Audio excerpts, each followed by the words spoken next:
Hey guys, how you doing? Hope you're doing well. Going to give you my overview of the case of the article as opposed to reading through the full article. It is quite long, there's a lot of detail, and there is a link in the description should you prefer to go through that in your own good time. I'll give a trigger warning. This involves the torture of a child. His name is, or rather was, Danilo Coles, the son of this scumbag here, Derek Coles, and this woman, female scumbag, is called Capri Cheatham. So I'll give you my overview to begin with, and then I'll perhaps just skim read the article, make sure I've given you all of the key details. So in essence, the boy grew up with his mum in Chicago and apparently suffered abuse, and he fairly recently moved in with his father, Derek Coles, and the stepmom, Capri Cheatham, and they made him endure harsh punishment.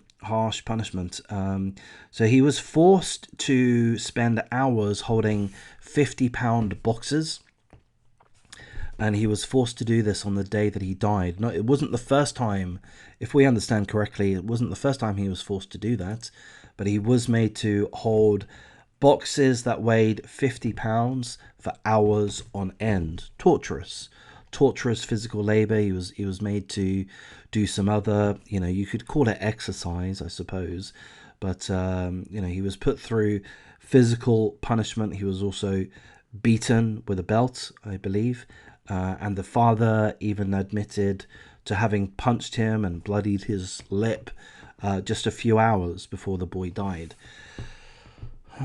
So the police visited their premises of the father, the stepmom, and the boy after they received a report that there was a boy who had stopped breathing. So the emergency medical services tried to resuscitate Danilo. They weren't able to, so they took him to the hospital, at which point the staff at the hospital were able to identify several suspicious injuries.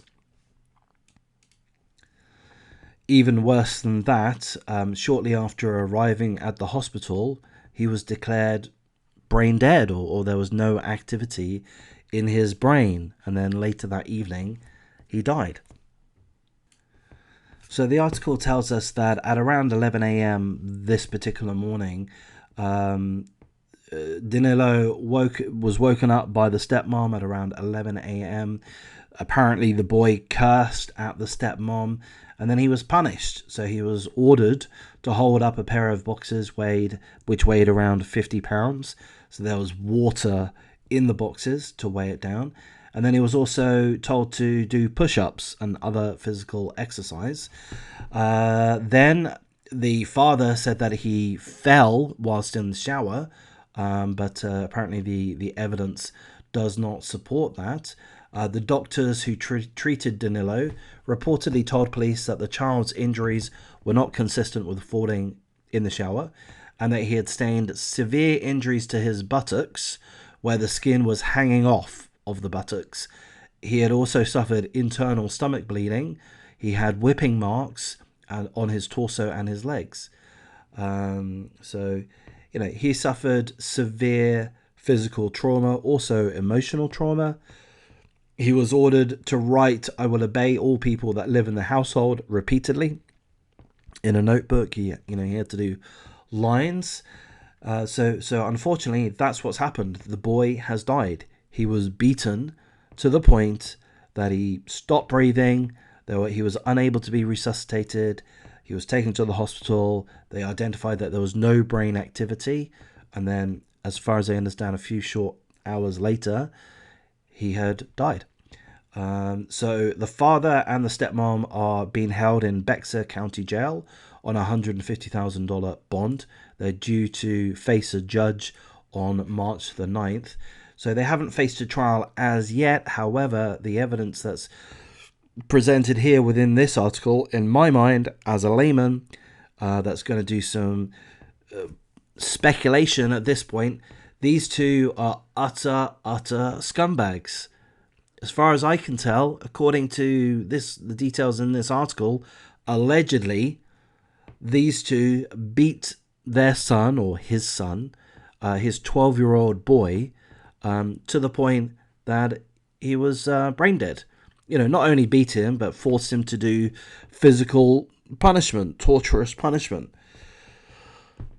What absolute scumbags. So let's hope that the trial does go ahead. Let's hope that all the evidence is very well presented.